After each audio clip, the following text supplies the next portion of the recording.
Hey everybody, how's it going? Thanks for joining me this afternoon. We're going to be doing a roundup of the news over the last few weeks. A lot to catch up on. Always nice to do one of these because you can't make a video on everything. So, definitely always great to go over, talk to you guys, get some of your questions, and then just kind of talk about the news and what's going on.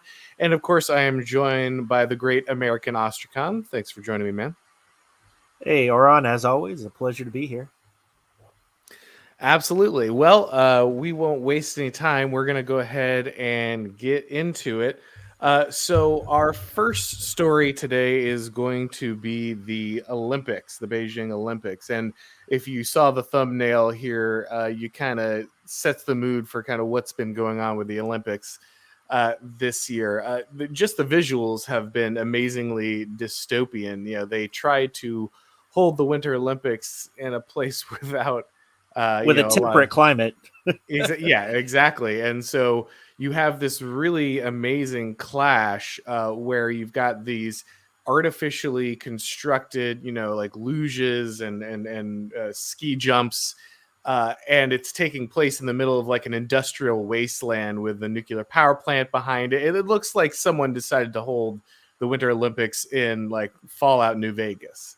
That's kind of the aesthetic. I had someone say it's RoboCop chic, and I think that's exactly right. Though It somebody does have photo that feel to it. yeah, somebody photoshopped the ski jump into a picture from Warhammer 40K with like the Titans fighting in the background, which was perfect. But you really get to feel like the dystopian nature of kind of how this is set up and the way it looks and how artificial and robotic this Olympics feels. I mean, I remember, I'm a little older than probably most of the people listening, but I remember, it used to be we didn't used to have the alternating 2-year Olympics. We used to only every 4 years you had the winter and the summer, and it was a big deal. Like everyone, it was on all. You didn't have as many channels. It was on one of the major broadcast channels all night. All your favorite stuff was interrupted for these for like a week. It was the only thing that was on, and everyone stopped and watched and cared about how many medals you won, and it was a big deal. I'm sure it was Like I not remember as like big. the Nagano Olympics being like a really big deal when they were in Japan. That I don't forget how long ago that was, but like everyone was watching that stuff. Yeah, like you would go to school and people would be like, okay, where are we in the medal race? Are we beating Russia? Are we beating, Japan? Or, like people genuinely cared and watched a lot of these. And, I'm leaning on Ostrakon for a lot of the information on this Olympics because I think, like so many Americans, I barely knew they were happening. Like I didn't even, know other than kind of knowing that people had been complaining about them going on in China. I had not been planning any of this. So, Ostrakon, you had said, a lot of shenanigans along with the dystopian aesthetic, a lot of shenanigans going on. So, you want to explain a little bit of kind of the madness that's been happening with the Olympics here?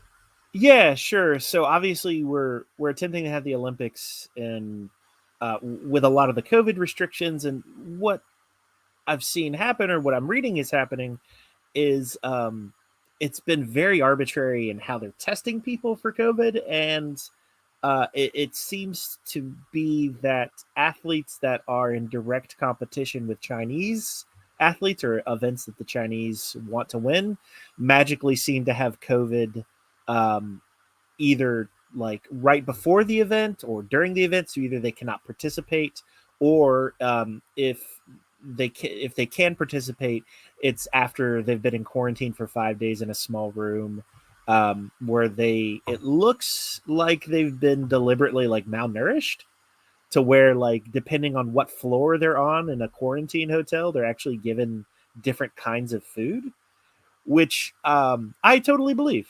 Like that is a total Chinese move. I completely believe that they care so much about their image that they would take every advantage possible in order to achieve the results that they want to show to the world.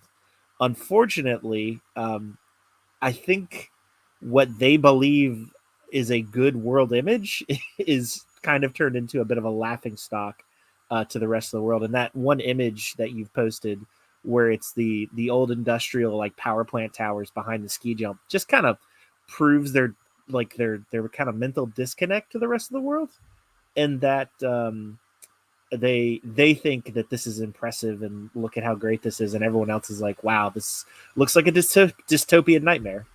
Yeah, So yeah, so basically you've, not that there was a whole lot of integrity left in the Olympic Games after all the shenanigans that have been going on, but I don't think it's been quite so blatant in the past. yeah, I think the aesthetics was the most striking part of it. You're right that the corruption is ridiculous, and you wonder how.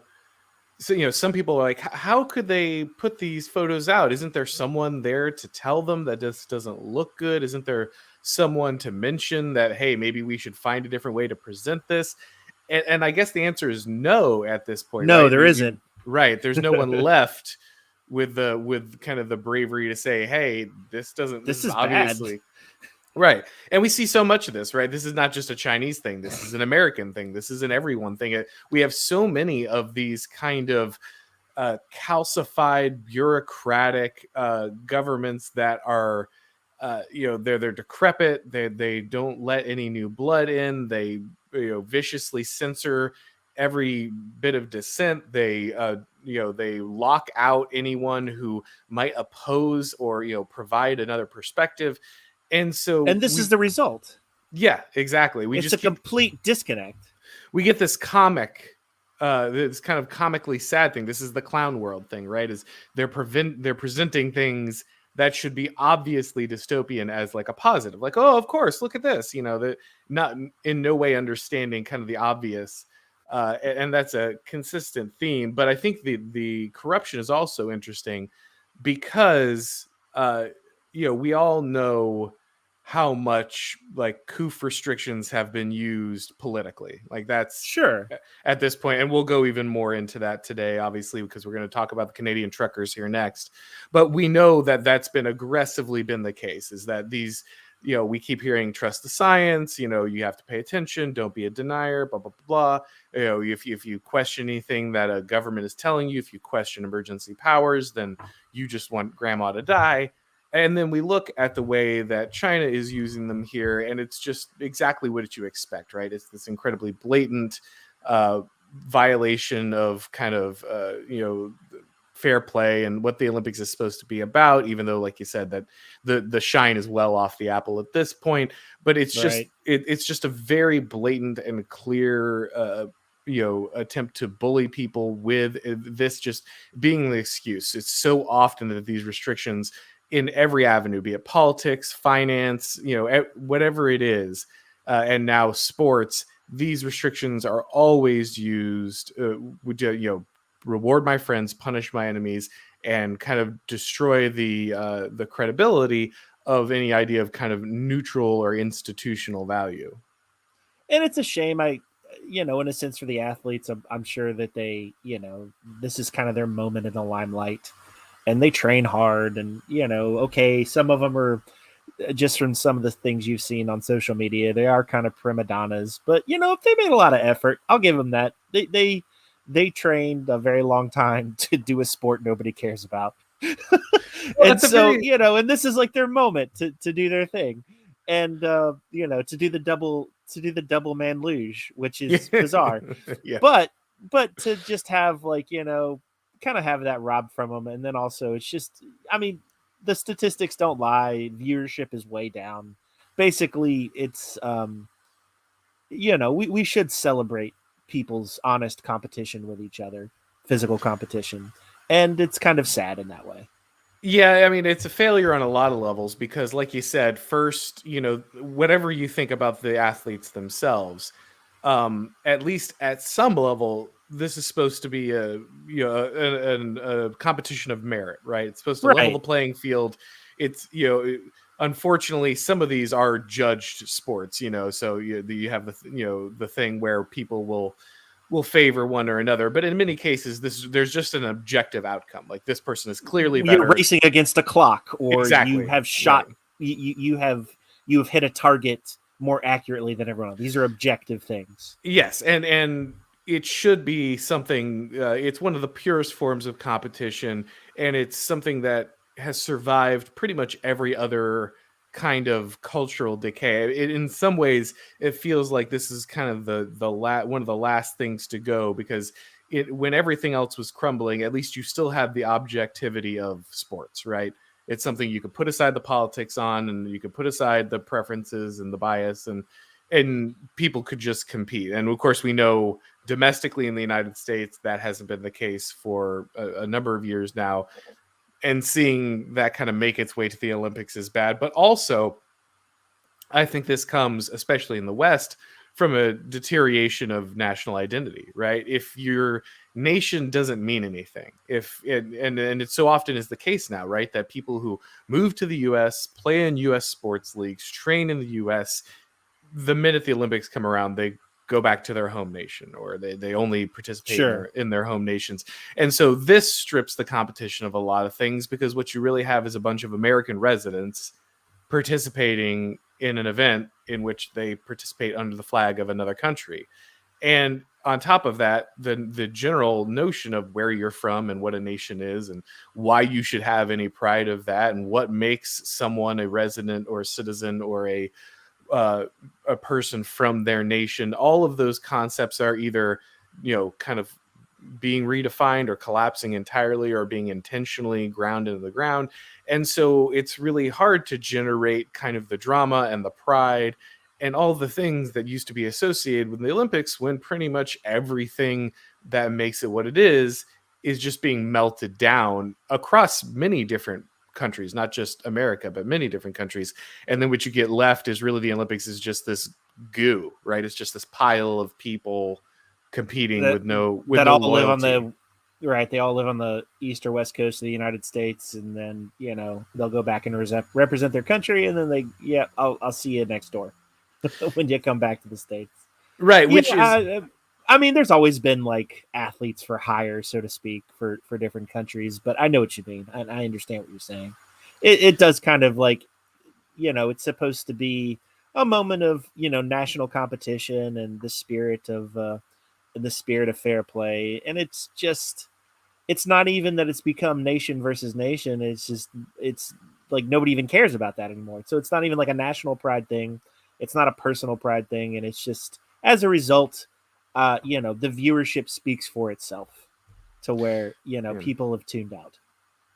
Well, Pete Coring here with a donation. Thank you very much, sir. He says, we also had a lot of good drama and stories during the Olympics. The Miracle on Ice, Nancy Kerrigan, Tanya Harding, genuine Soviet-U.S. rivalry. And that's right, Pete. Like, again, if you have a national pride, if you have something you identify with, if there's a strong patriotism, there's a loyalty, then you can build those storylines. That drama builds. It matters.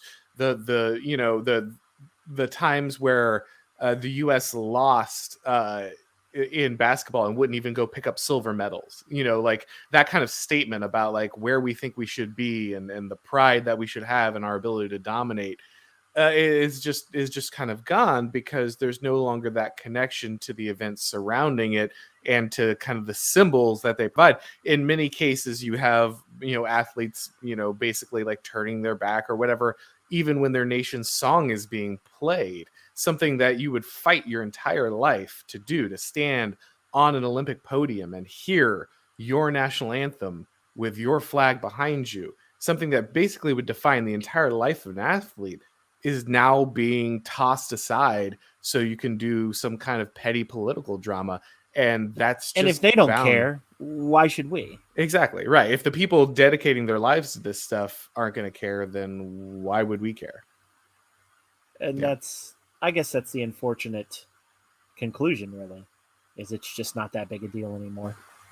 Yep. And I think you're only going to see that further. But like I said, the just this particular Olympics, I haven't cared about the Olympics a whole lot in a while, but this particular one feels kind of, like I said, with the dystopian imagery, with kind of the pandemic restrictions, it's just another layer of barrier between me and any reason to care about something like this. Which is unfortunate, but it's reality, I guess. Well, let's go ahead and move on to our other kind of big in process story this week, which is the ongoing trucker convoy / protest. So obviously this has been a couple of weeks now where this is going on. I did a piece on the original Convoy, and you can still check that out. Thank you for the people over at I am 1776.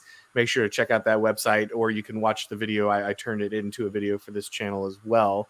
But obviously, we've seen these truckers who are sick of these, vaccine requirements and other COVID restrictions, making their, kind of voices heard through their ability to kind of shut down commerce in Canada and kind of disrupt things by having the convoy going to Ottawa, honking continuously.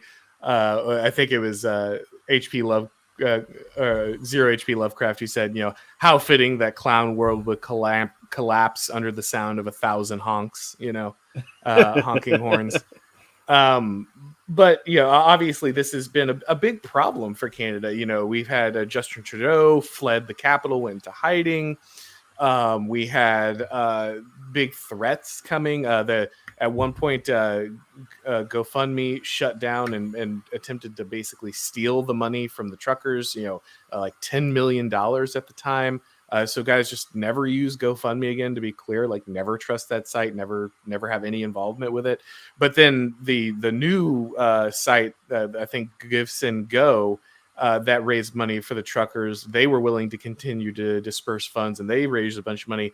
But then the Canadian government passed additional legislation to, again, basically just block the ability of people to fund a peaceful protest and keep that money from being dispersed.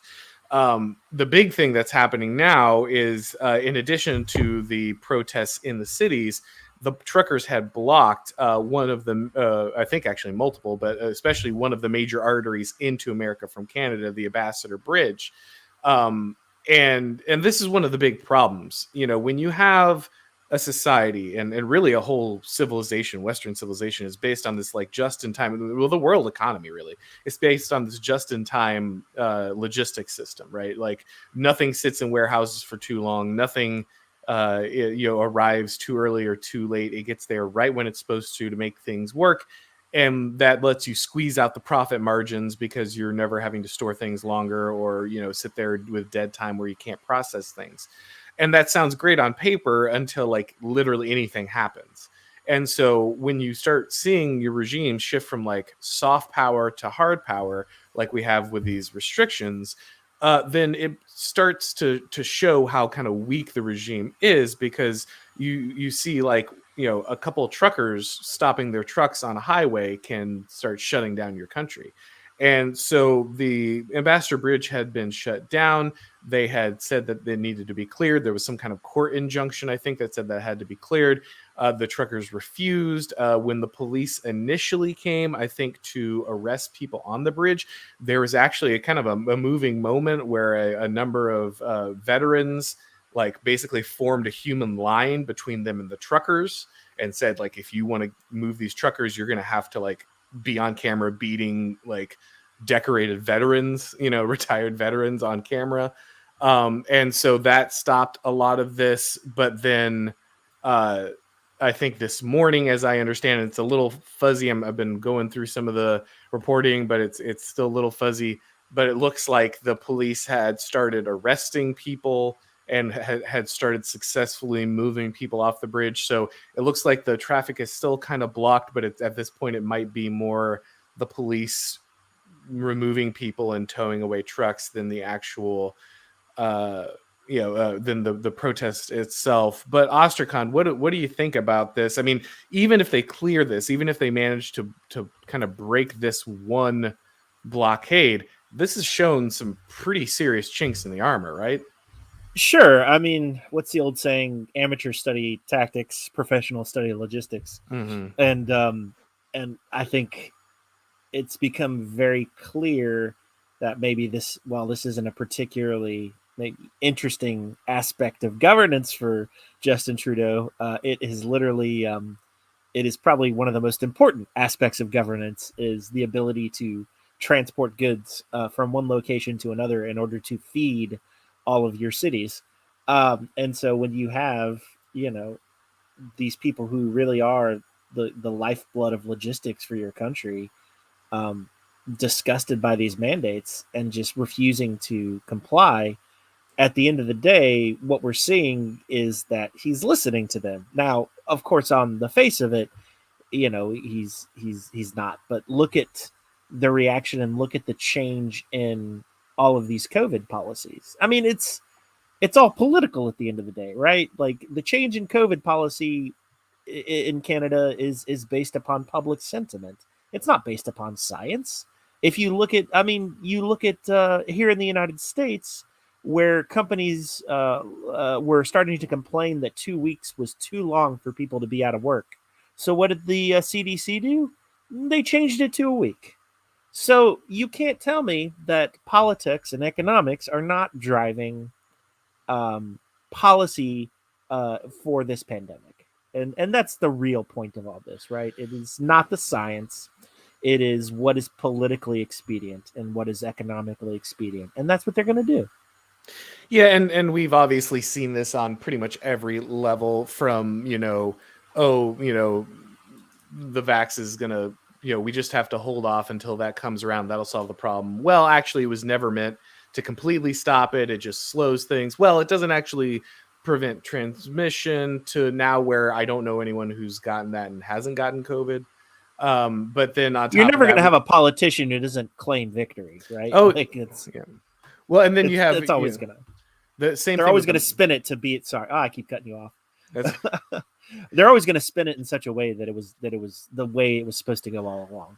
Yeah, well, or blaming it on the other side. We're starting to see a little bit of that now. I wasn't going to get directly into this yet, but we might as well since it dovetails into it.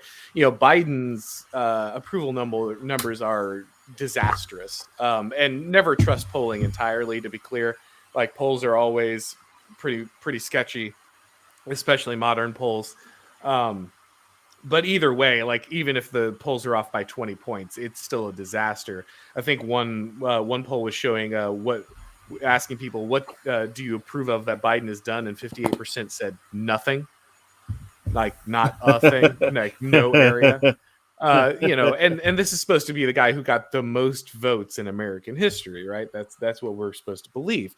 And so, like you said, we're seeing now, you're just watching Democrats like fall over themselves as they backpedal from all these. Well, I was never fully for the masking. We never really knew. Well, that was only for a moment. And now it's very clear that we need to shift. The science is changing.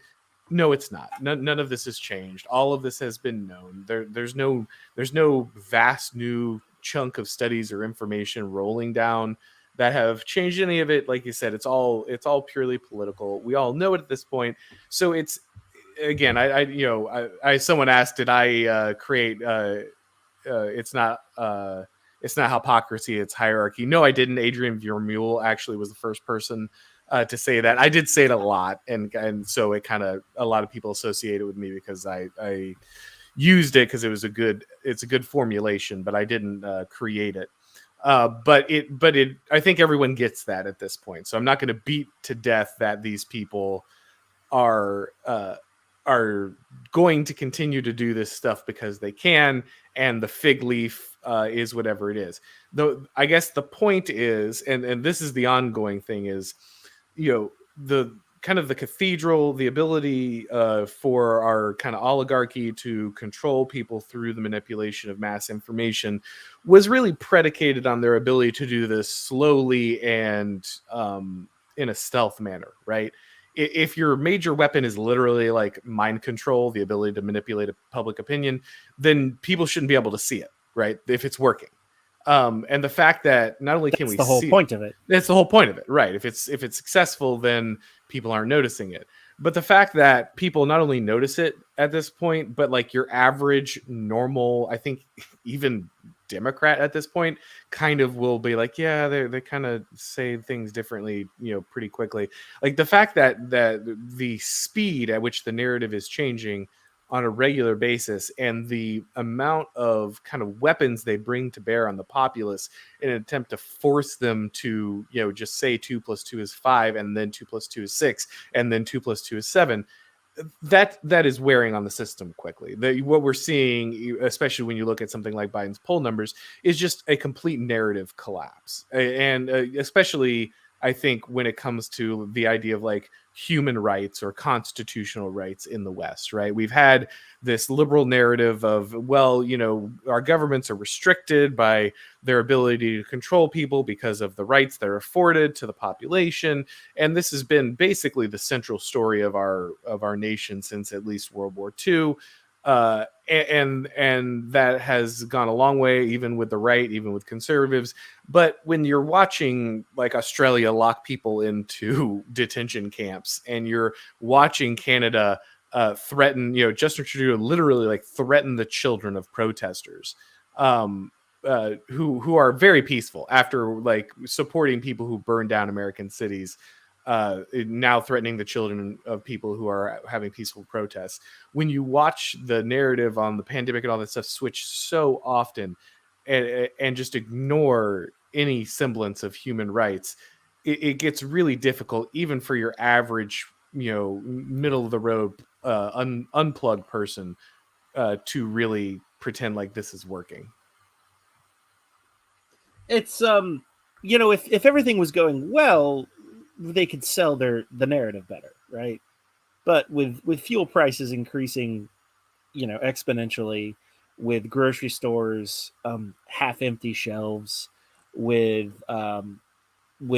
companies deciding to shut down their offices and stores in major cities because the local governments aren't dealing with sorry, what's what I'm looking for? Aren't dealing with thieves, aren't dealing with people who are just stealing blindly from the stores. I mean, these are things. This is everyday politics that people are seeing, on the home front in their neighborhoods. And so when you have all these high-minded ideals about how everything's getting better, but when you look around you and it's not, you just don't believe the narrative anymore because it's bullcrap. Yeah. It's like I mean, we all know it is, but like you can't sell that same narrative when people are eating or when people are dealing with politics on a daily basis. Are they not eating politics? Are they not paying for politics?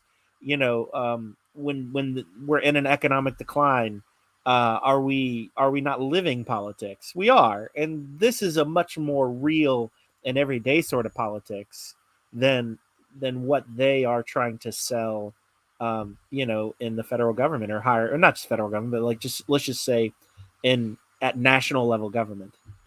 Yeah, when you're trying to explain why the entire society has to get inverted so more trans women of color can, manage your nuclear energy supply or something, but you can't, buy a home or get food at the grocery store. It's really hard for people to care about your abstract cause and pretend like that's worth sacrificing. I don't care about your transgendered person running nuclear power programs. I care about the fact that I can't buy a home, or that food is twice as expensive as it used to be.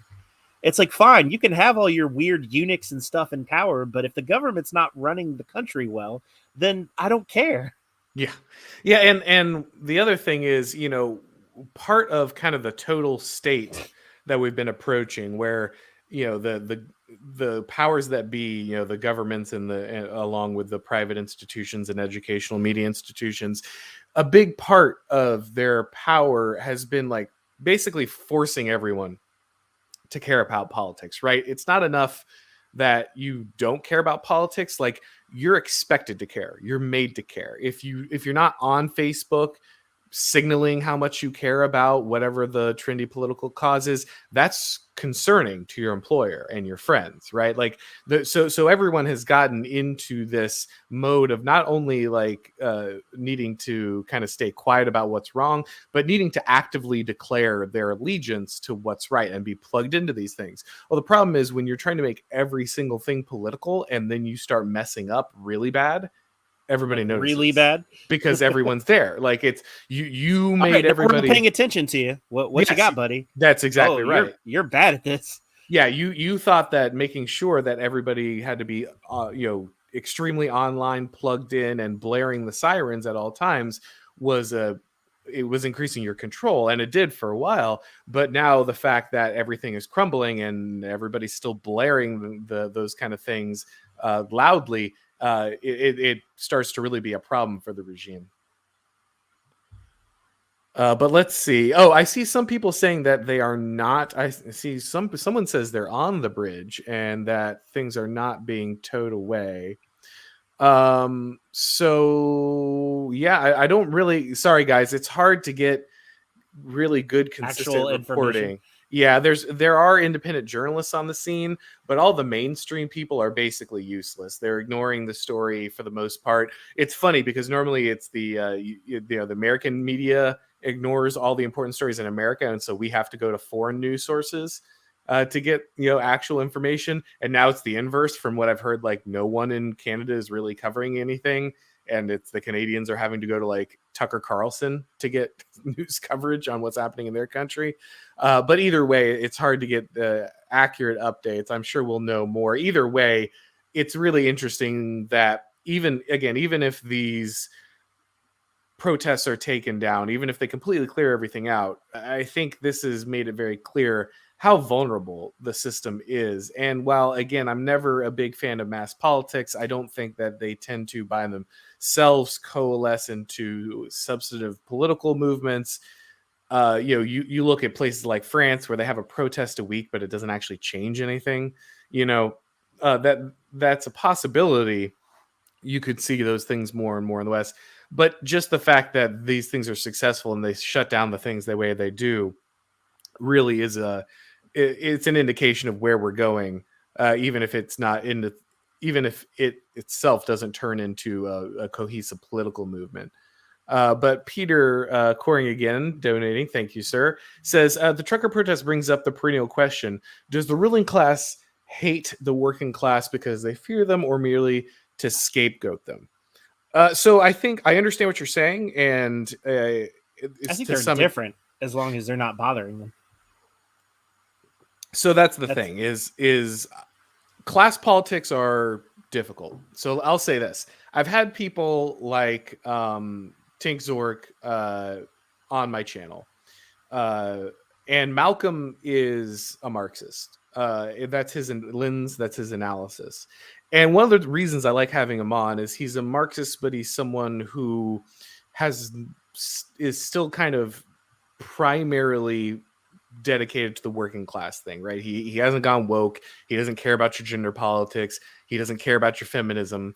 What he cares about is workers. And while I think his lens is wrong in a lot of ways, it's valuable to look through it from time to time because it can reveal things that you might not see otherwise. So there is absolutely a class dynamic at play, right? Like the people who are pretending they fight for the working class clearly don't. The left, the progressives who pretend to be friends of organized labor, pretend to be friends of the average person. They really hate them. They hate the proles. They hate the guys out there doing the jobs they don't want to do.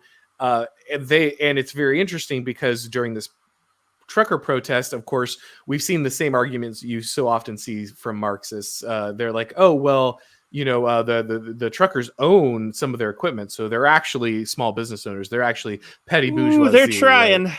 Yeah, exactly. This is the what you always see when the working class, it turns out that any working class person who like owns a hammer is now, since they own capital, they're not working class anymore, right? You see this, it's so dumb, but this is kind of their rhetorical thing they go back to.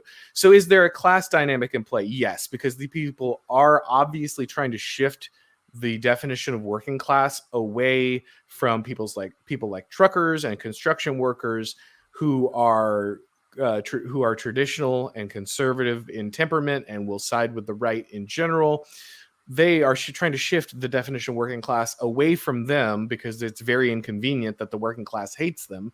And they're trying to make basically kids with master's degrees working at Starbucks into like the actual proletariat, which seems ridiculous, but it's all they've got, right? It's the only way their narrative stays afloat. So is there a class dynamic? Yes. That said, I think only staring through the class lens is a mistake because First, I don't think you ever liberate the working class from elites. I think there are always elites. There always will be elites. That's always how things work.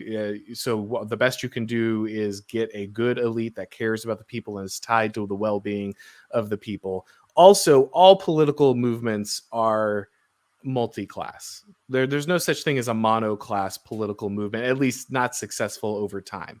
They always stretch across multiple classes because, again, you always have elites.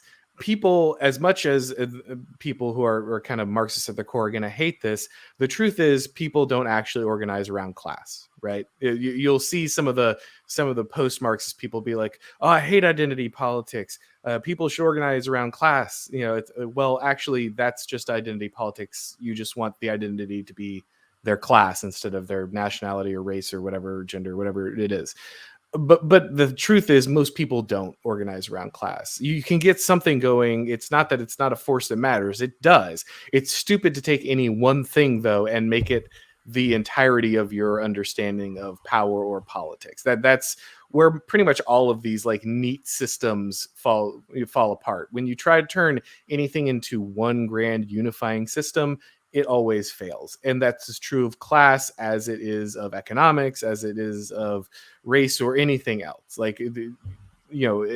That's not how people organize. So do they hate the working class? Yes, but not because they're working class. They hate them because they're holding back their political project. They're holding back their cultural project. And they were useful to them when they could leverage that. But now that they're a huge hindrance, that's why you see them treating them the way they do. I don't know if you have anything on that. No, I mean, I think you said it best. It's just, it's not that they hate any one individual group. It's just when they get in their way, they're no longer politically useful. Then they will start to attack them or marginalize them. I don't think they care one way or another about truckers until they get in the way of whatever their goals are. Yeah, I think there are things that they hate, right? Like there are parts of society that are, the straight white male is the under wokeness is the cause of all problems. So there are people that they hate, but like you said, it's more about deriving power than it is necessarily always on that one group. Part of it is genuine hatred, I think, but also political expediency is a big part. Again, these things are always multifaceted. There's always many variables involved, and if you try to lock yourself into one lens, I think that's where analysis tends to kind of fall apart. If we had a successful grand unified theory of politics, we'd be rolling in billions of dollars right now, or ruling the world. Yeah, or ruling the world. Well, I mean, and also that. Yeah.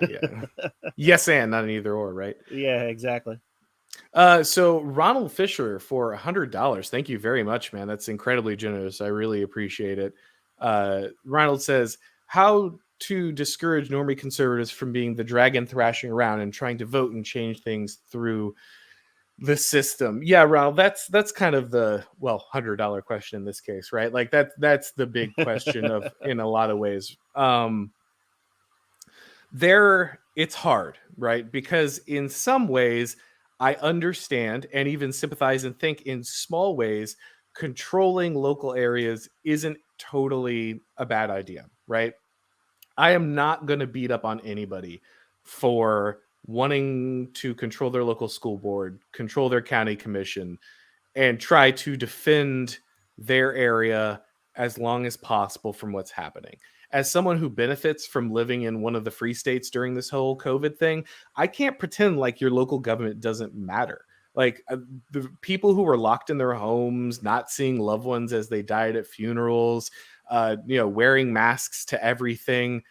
I didn't experience that. That was pretty much never the case where I'm at. And so I'm not going to sit there and pretend like who's in control of your locality has no effect. I think that's a mistake when people are just like, never ever care about this. It never matters. Again, you have to take in multiple variables. You can't just always apply these blanket things. However, I think you're absolutely right here, Ronald, in saying that the mentality that we will simply vote away all of our problems is a big issue with normie conservatives.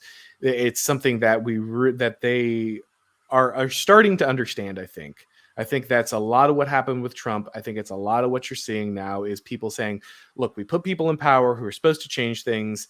It only got worse. We controlled large chunks of the government. Why does this keep happening? So I think in many ways that question is coming organically. And again, especially as like kind of the rights narrative falls apart, people who have been holding on to this idea that like, well, we're going to restore the Constitution and we're going to, we're going to get some more judges on the Supreme Court and that'll fix all the problems.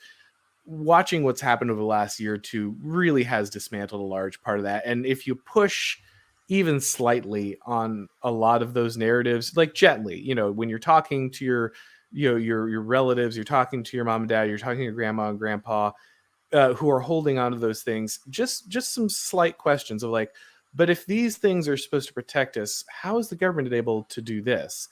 And they'll tell you something about, well, there's a check and a balance there and it'll eventually get fixed. And you just go back, well, why were they able to do this thing 10 years ago and that stuck around? Why didn't that get fixed? Like, I think there are ways that you can push back on that narrative and kind of, I think for your right leaning people, this is a lot easier. Right. But there is a deep ingrained narrative that, especially in America, we just can't think of any other way things change, right? Like you have to vote it out and that's how things get fixed. A lot of it is understanding that most of the power at this point is outside the voting apparatus, that many of the decisions being made have no input when it comes to the vote. And that if you are going to vote anyone in and change things, they're going to have to significantly change the way bureaucracies interact with the private sector and things like the media and the educational apparatus. I think having a better understanding that is essential. But I think in many ways, there's going to be a natural move towards what you're talking about. This was a very difficult discussion to have 10 years ago with kind of your traditional GOP conservative. It's a lot easier to have now, especially as someone who's been having this conversation with a lot more people who have been in and around establishment conservatism. I mean, if you want to check out my talks with people like Will Witt or Mark Hemingway, they get it. Like there are people there, some of them aren't all the way there, but they're starting to see it. They understand it. And so I think that process is happening both kind of inside the movement and at the periphery. And I'm hoping that continues. But what do you think, Ostrakon? Is there any good way to have those discussions? You had any success with that? Like I've said to you before, things need to get better, way better or way worse for me to really have an opinion anymore. Yes. I know that's I'm copping out, aren't I? I'm basically saying I don't have an answer for you. No, I think that's fair. I guess though. I'm just at the point where like, give me a ring when things get really bad and then there's a solution to that. Or things get much better and then there's also a solution to that. But this mid-ground posturing, I mean, we could dovetail that into like even talking about the Ukraine, which I know we're going to do. But this all this constant posturing and maneuvering and winning these minor battles and political discussions with people in your individual or in your personal life. At the end of the day, I just don't think we have as much agency as we'd like to think we do until things get much worse or much better. That's my personal opinion on that. Maybe that's not accurate. Maybe I'm just saying I don't want to play anymore. But no, I'm still here talking to you, so like I do find it interesting. Yeah. It's not that I don't care. It's just that my skill set can be used one of two ways, and it's got to be better or worse. But in this realm, in this current situation, I feel pretty impotent. Yeah, and I think you're hitting on something that, I know you're not deep into the, neo-reactionary theory or Moldberg or anything. No, but I do listen to you and I do understand, like I do understand the basics of it. And I think you're hitting on something that he has said that I think is a piece of wisdom. And it's one of the pieces of wisdom that's the hardest for people to take. And it's the thing that makes people really angry, but in a lot of ways is really true, no matter how angry you get about it. And it's, people aren't going to listen until things get worse, and you don't want to hasten things to get worse. We're not talking about accelerationism. Like I have a family. I want their lives to be good. I don't want things to get worse. But at the same time, we we see the trajectory. We know where this is going. It's not hard to predict at this point. The slope is not slippery. It's greased, and we are flying down it. As if we're on the 2-man luge. You and me together, buddy. Well, we know where this is going, and so at that point, it's really. As a lot of people have said, like there's just people are going to have to watch these institutions fall apart. And we're seeing that, right? Like shelves are bare. People can't get things they need. Gas goes up.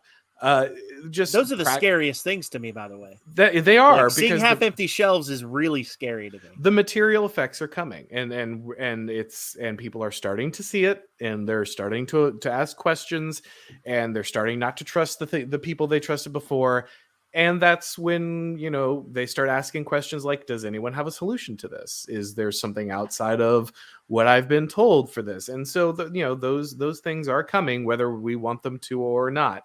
And so the only thing you can really do is, prepare yourself, and, having conversations with your friends and family is good. And I encourage that. I don't think it's bad.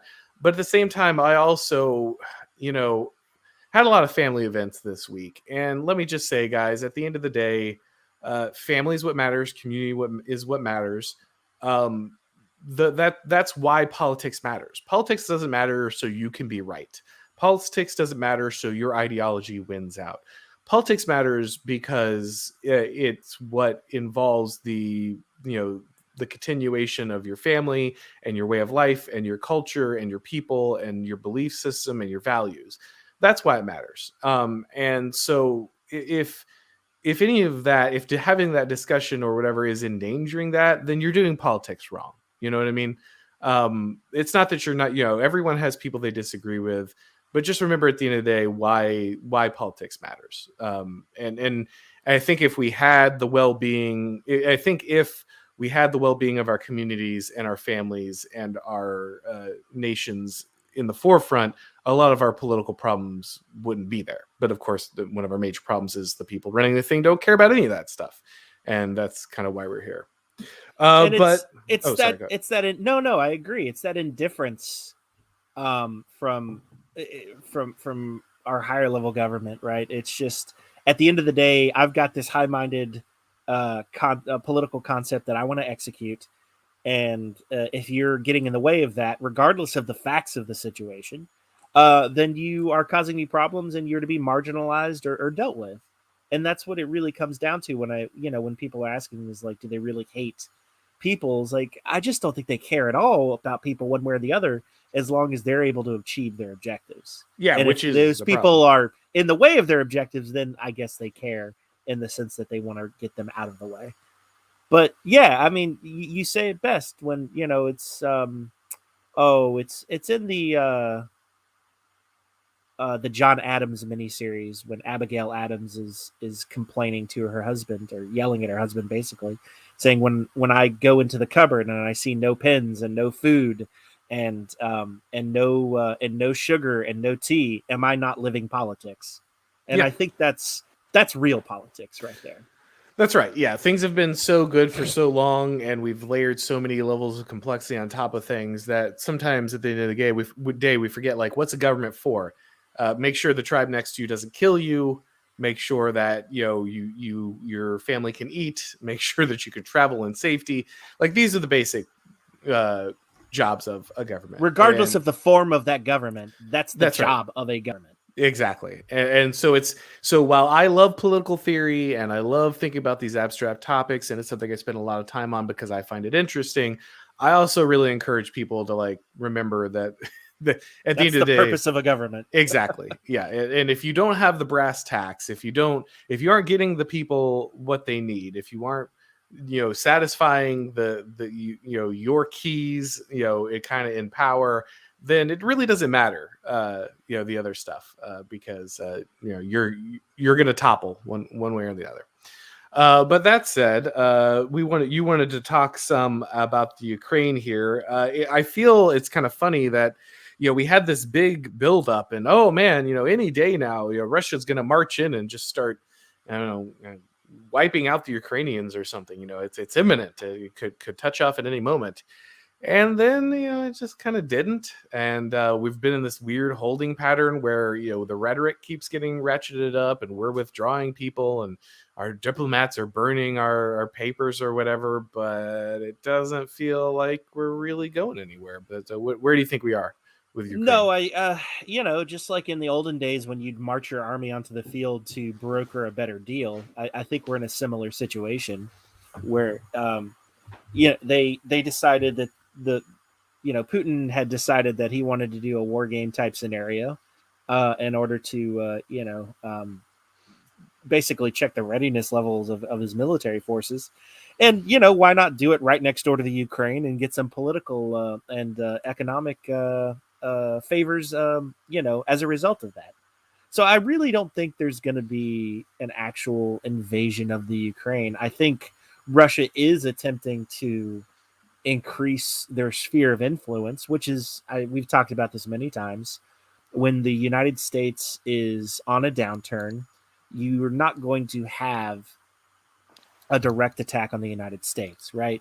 These regional powers, and I'm mostly speaking of China and Russia in this particular case, know have a pretty good understanding they're not going to beat the United States in a military conflict, like a 1-for-1 military conflict, like a total war scenario. But what they have realized is that the United States, when they are in decline, we've just left Afghanistan, and we're definitely trying to. We're basically saying we're not as willing to be involved in international conflicts right now. They realize that they can gain political and economic autonomy and basically increase their sphere of influence when the United States is in this cycle. So you park a bunch of Russian troops outside the Ukraine, and then you go to discuss the major players in Europe, and you broker better deals, be it for whatever it is that you want to do, and most likely it's going to be economic. Now, it's not to say that I think their long-term goal isn't to basically create a satellite in the Ukraine or a buffer state. But I don't think it's going to be done with direct military intervention. You're going to see things like, special forces teams doing shenanigans in the Ukraine. And you'll see things like hackers, destabilizing the Ukraine and their logistical systems, and basically causing more of a asymmetric warfare type situation.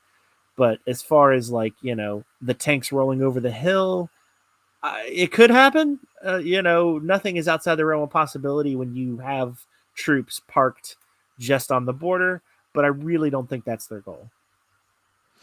Yeah, and I think for Putin, I mean, the more time you have a senile, decrepit old man yelling empty threats at you and nonsense, the better, right? Like it raises your standing. It makes it clear that the U.S. has no intention to actually do anything. There's which no they're not going to. No, right. And so even if you have no interest in or immediate plans, just establishing and making that clear to your neighbors gives you power, right? Right. Like I can flex, the United States can, run its mouth, nothing will happen. And the next time I flex a little more and take a little more, they're not going to do anything either. And so you better start working with me, because the United States isn't your buddy anymore. They're not the hegemon that you need to be worried about. If I come over to your house and pee on it, and the cops are like, well, that sucks, but I'm not going to do anything for you. And then you basically just said, like, yeah, I can come to your place with impunity. And if I wanted to take it, I could. I'm not going to right now because it's too much effort. But basically, everyone involved knows that the United States doesn't want to get involved in another international conflict right now. And they're taking advantage of that situation. As which makes sense. Like, why wouldn't he? Like, he knows we're not going to be effective, and we're not going to, other than token support, we're not going to do anything for the Ukraine. We've already proven that in the past. Right. Let's see. Pete Coring again for $4.99. Thank you again. One need not be a Putin apologist to acknowledge that he has played his cards very well the past 20 years. with the limited resources of the post-Soviet Russia. Yeah, and that's the thing, right? Is you can talk about how bad the U.S. is at this and how much better many of the foreign countries are at this point without having to be big fans of those countries. Like I won't want to live in Russia or China, but it's very clear that they're making more astute moves for a number of reasons, one of which is they don't have the level of ideological capture, I think, that the United States does. I mean, China obviously does in that it's a one-party state, but what I mean is they don't have to kind of kowtow to a kind of a self-destructive ideology every time they say something. And so in many ways, America's ideology hems it in from making advantageous decisions because it kind of has to bend the knee to this stuff.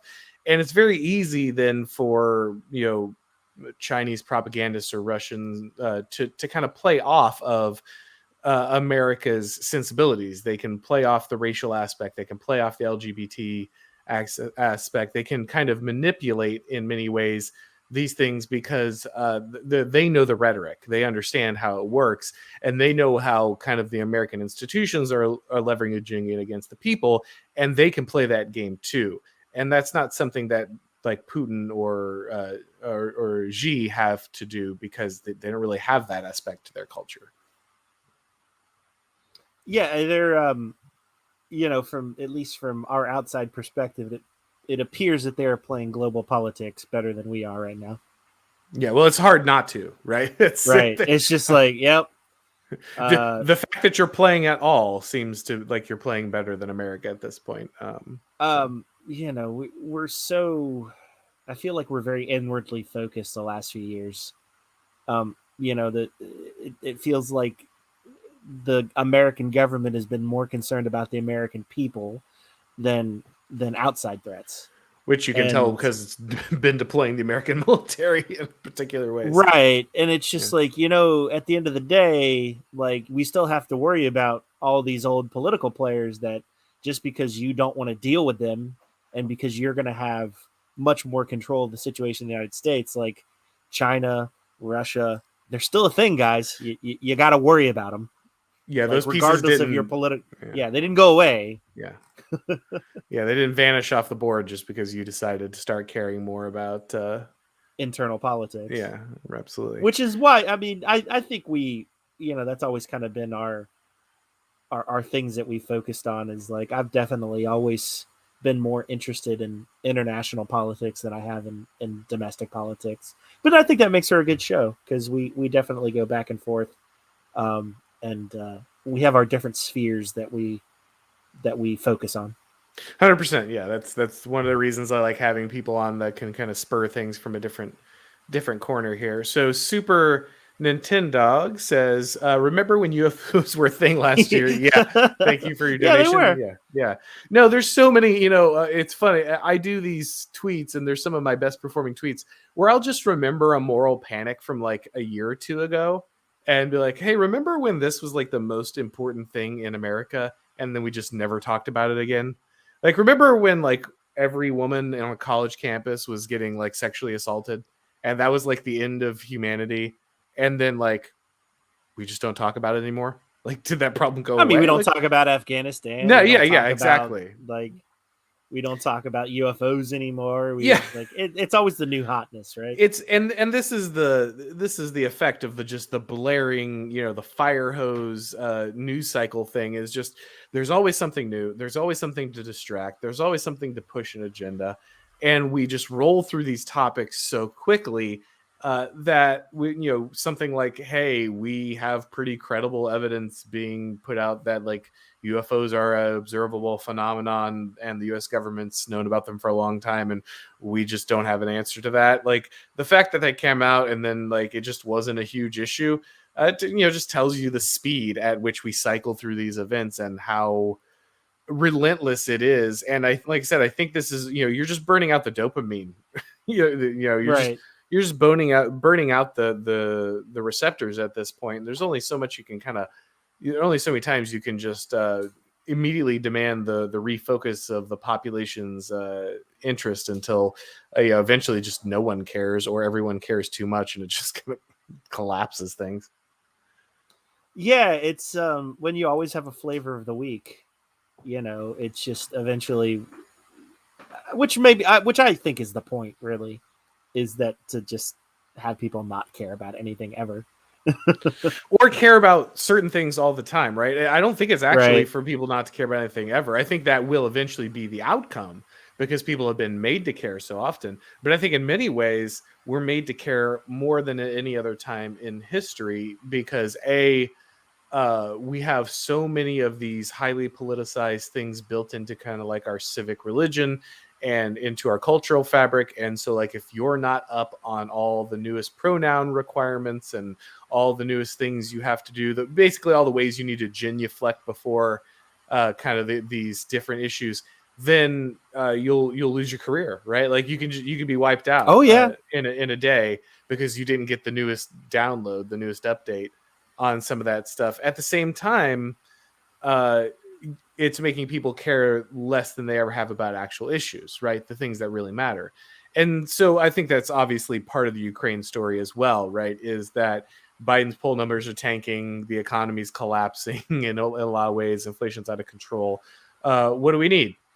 War with Russia, right? Even if we don't have one, just the fact that we can talk about it, we can threaten it, we can distract people with it, and we can use it to like run stories about our political enemies who are all, of course, agents of Russia.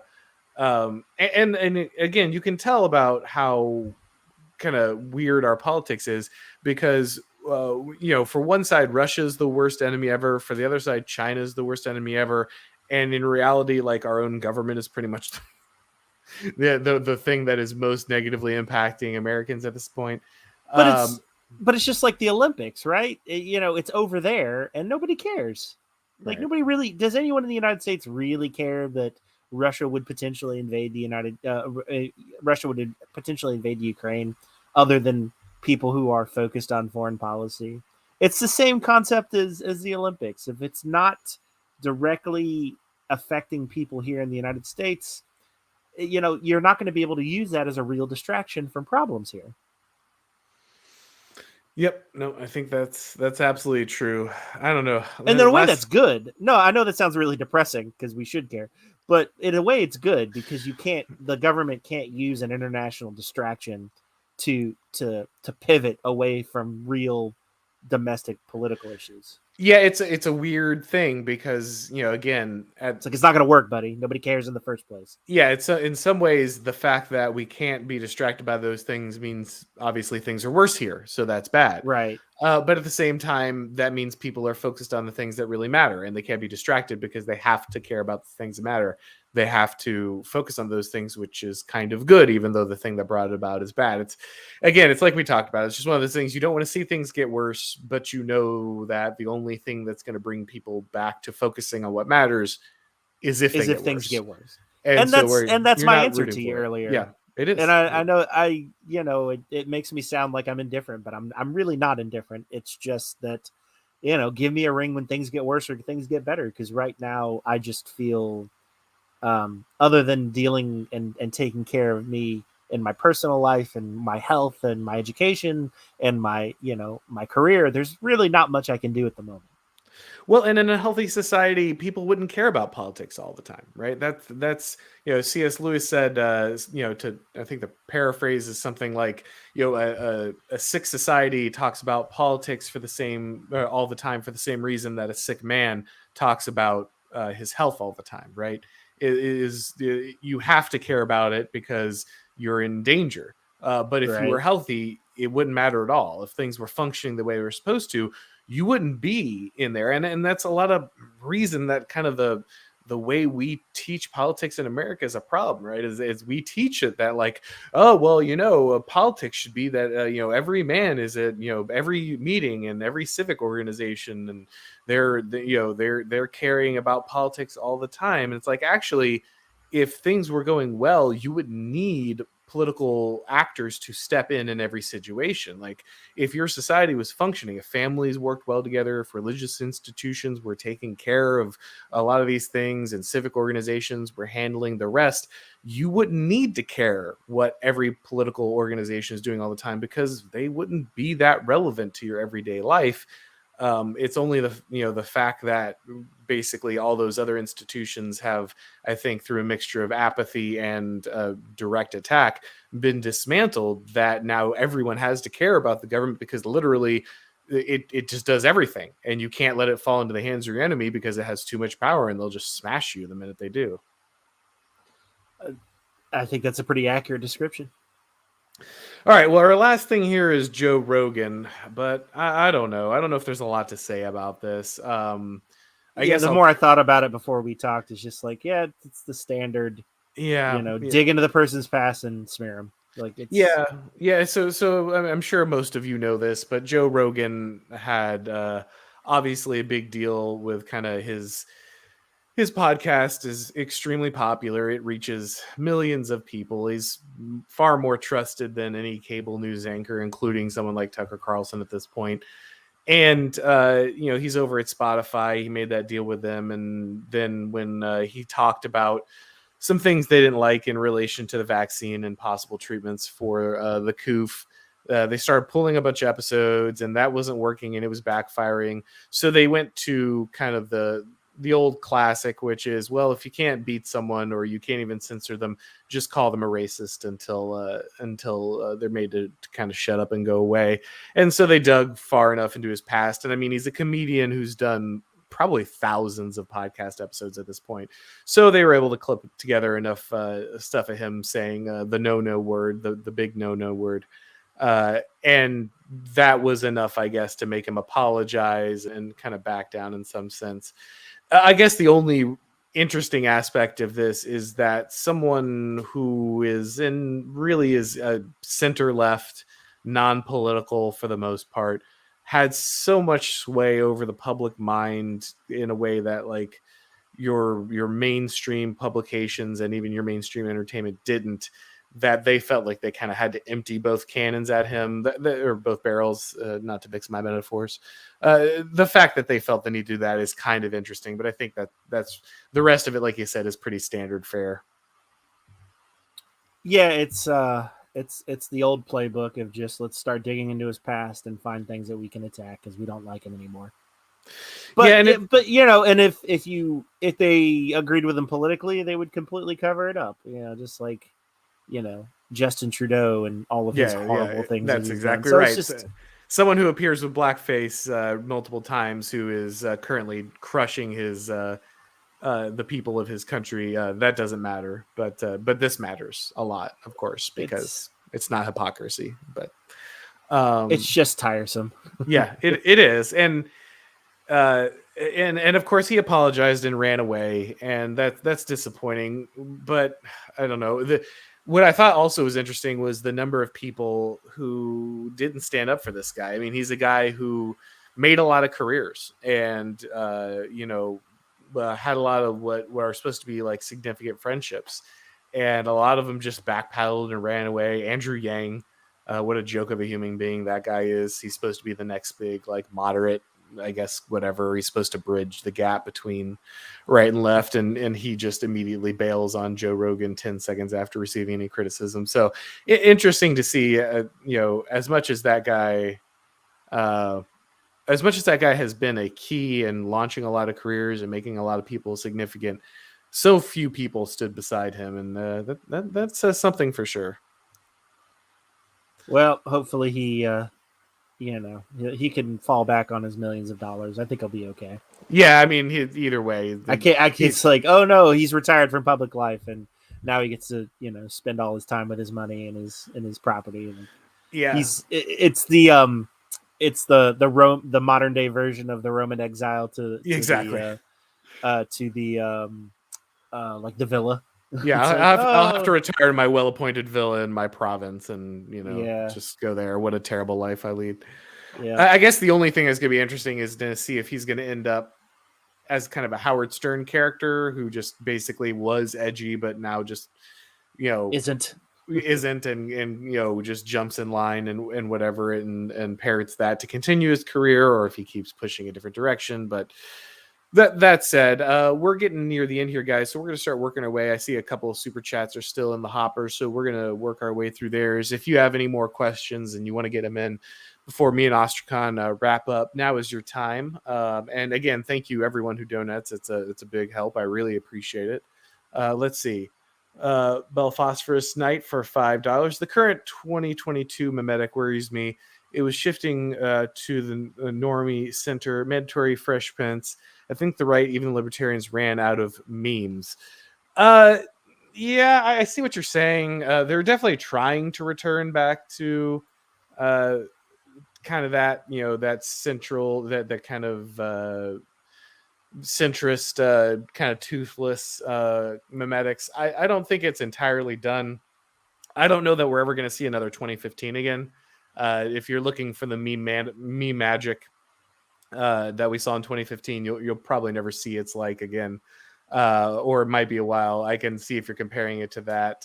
But at the same time, we all know the left can't meme, and we all know that there's not a lot of energy there. So we might be in a meme drought at the moment, but we'll tap in. We'll get some fracking, meme fracking going, and we'll extract the more powerful memes, and it will rise again. Have no fear. Let's see. Pete Coring, $4.99. To be honest, Rogan was very flexible, glitch in the matrix. The mop up of him by the system was textbook, like shooting fish in barrel. Yeah, that's the thing, right? You feel like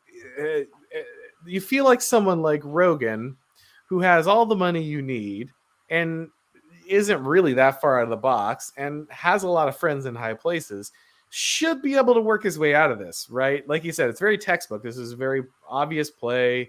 Like we were saying, like Ostrakon was saying, this is exactly what you would have expected. I mean, this is a 1, 2, 3 kind of retaliation. He should have seen it coming. He should have been ready for it. He should have had something prepared. I guess in a lot of ways, even people who have been in the public eye are still blindsided by these things. They don't expect the attacks, or they just don't want to deal with them. But you also, he doesn't, like I said, he doesn't need the money. Even if Spotify dropped him tomorrow, he was offered $100 million by Rumble. Who knows if they could have actually produced that? But he would have landed on his feet. As Ostrakon said, the guy is already a multimillionaire. He's already got a massive fan base who will follow him anywhere. He could have done the Adam Carolla thing, or just set up the pirate ship on by himself and still been raking in cash. So the fact that he bent his knee is pretty interesting. It's weird, right? Because you could just have his own platform. Well, and that's and that's the question that has people scratching their heads so often with these people, right? Is you have these titans of industry, you have these people with massive successes and tons of money, and who really shouldn't need to bend the knee to people, and they still do. Like, create your own website and post videos on it. It's not hard. Yeah, well, but people will come to you. You're Joe Rogan. But that's the thread you want to unravel, right? And that's the thread no one wants them to unravel, right? Is then why? What do they have something on you? Or do you need to show up to the same parties? Are you going to lose some aspect of your life that you want to hold on to? Do you know something that will drop on another hammer that we don't know about that drops? What is it that makes someone with more money they could probably spend in their lifetime, publicly humiliate themselves in front of these people? And if it's not all money, where is the other leverage coming from? It's a good question, and one that, like I said, many of them probably don't want answered. Let's see. All right, I think we have cleared up most of our chats here. Is there anything that you wanted to go over that we didn't touch on? No, I think we touched on a lot of the big talking points for the weekend review. Yep. I always appreciate these talks. They're always a lot of fun. It's awesome to see a lot of engagement from the community. And as always, by all means, anytime you want to do these sort of news roundups, I'm always happy to put my 2 cents in. Yeah, we really appreciate it, guys. We're seeing more and more people for these. The audience is growing. Have had some videos do very well, and Obviously that's been great. May or may not have appeared on Tucker Carlson in spirit, so that's exciting. Mostly May. But yeah, that's exciting, and so it's been amazing to see everybody come in and grow, and love the questions and all the interactions, and we have people who are at events telling us about what's going on in real time, so that's amazing. We really appreciate you being a part of this. Let's see, Currency Enjoyer got another one snuck in here before we go. Says, with the Weimar levels of inflation looming, is crypto a safe hedge against this? Probably not. Where are good places to invest for beginners? If so, yeah. So I am the wrong person for this question. To be clear, there are people who are masters of this, who are very good at it and know way more than me and understand these things much better. So I'm not gonna do much. I actually do have something for this. Okay, go for it. Yeah. So I am not affiliated with any of this particular group, but I actually learned a lot of basics about investing from Investopedia, and they've got I think it's like for $60 or something like that. And I think there's discounts. You could take like this basic investing course. It's maybe about 12 hours long, but I'm not going to tell you how to invest, but I will tell you that is an excellent resource in learning the concept of what is investing and the different types of investing that are out there. So there are others. Again, I'm not affiliated with them, but check out Investopedia. They've got a lot of free resources, but I will not give you a fish, sir, but that is a good place where you can learn how to fish. Yeah, my instinct, and again, this is totally instinct because I don't really know anything more than the average slob on this. But my instinct is that assets are a better hedge in this scenario. Homes, things that people will need, and things that don't, collapse in price because everyone always has to have them. Crypto is obviously unconnected to the dollar directly, which is great. But if as you just saw, crypto did a tank there. I don't know how much did it bounce back. I really don't know much about it. I'm not going to claim any special knowledge. But at least my instinct would be, at the end of the day, having things that people need and people want that are like material seems to me better. Because at least when inflation happens, your asset goes up with the inflation or outpaces it. And so that's a good thing. But again, I'm not going to dazzle you with any fancy investing advice. Get out of debt, establish an emergency fund, start investing. Yeah. All right, let's see. The Robear Network says, thank you for your donation, says, do you think direct democracy could help fix the broken system? Also, no. Financial literacy in terms of understanding what money is and how it works.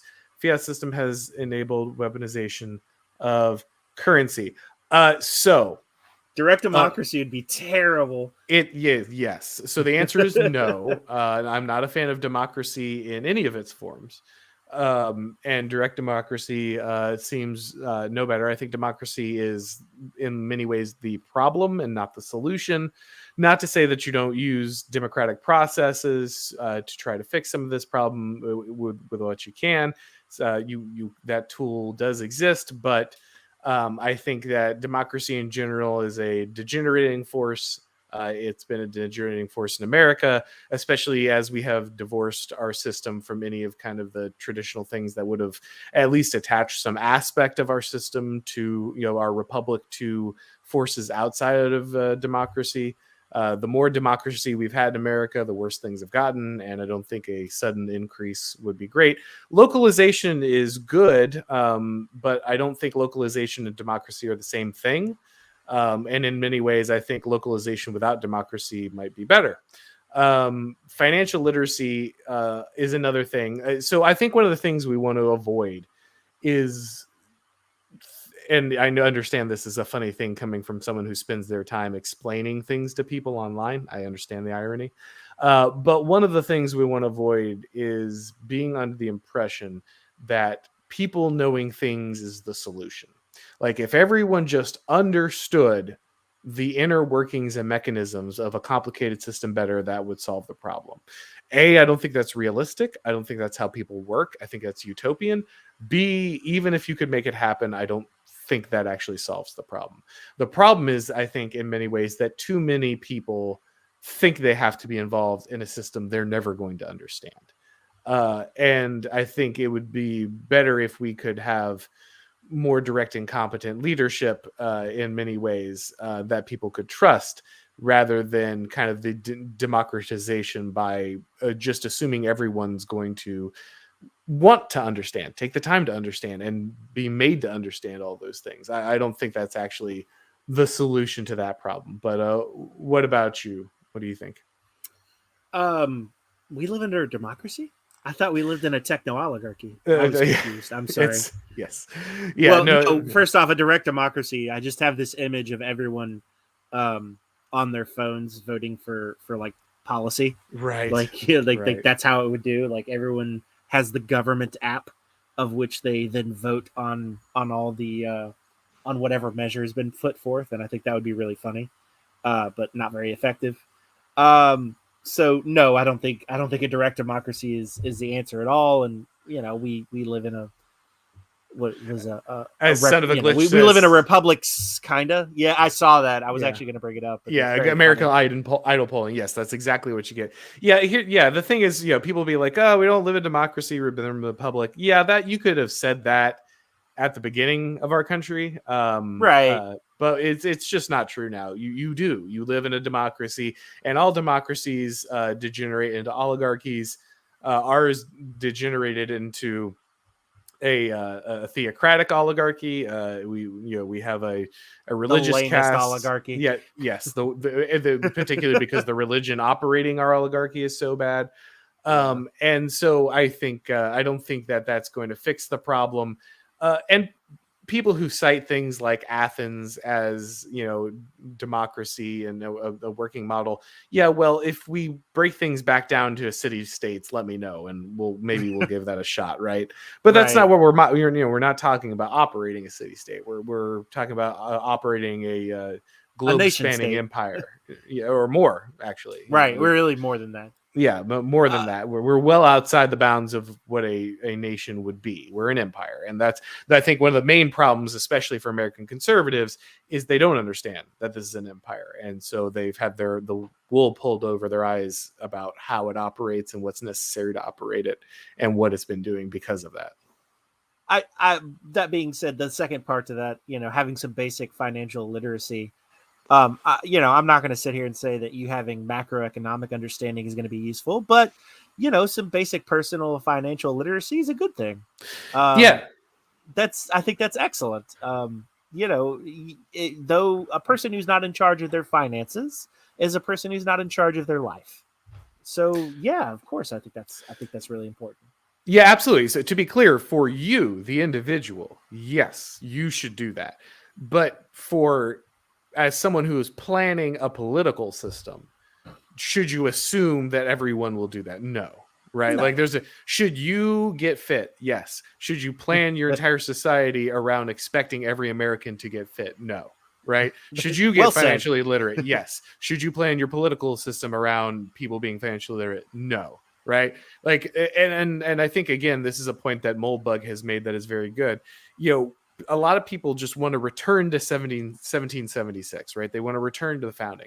What they forget is like the stock has changed, guys. Like, unfortunately, and it's very difficult for me to say, but America is not what it was. Like the level of virtue is low, right? For many, many reasons, religious, mass immigration, everything else. Like the things, the country is not what it was. And if you're looking at political formulas that going forward that win, you can't just say like, well, can't we just return to a high trust society that relies on a incredibly high degree of virtue to function?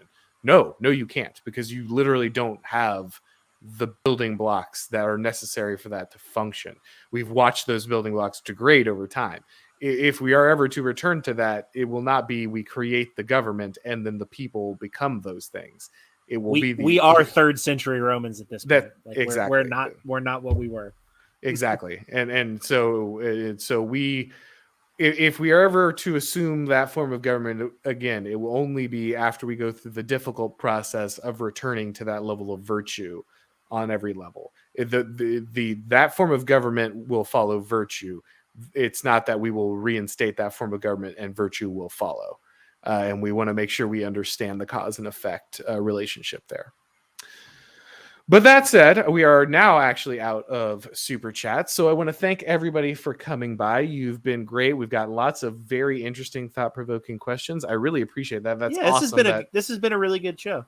Yeah, we have our topics, and it's good to hit those topics, but it's really nice when we know that you guys are going to bring something that is going to make it interesting, and we can kind of opine on. And so we really appreciate it. As always, if it's your first time here, make sure you subscribe to the channel. Make sure you check out all the links in the description if you want to find Twitters and Gabs and everything else.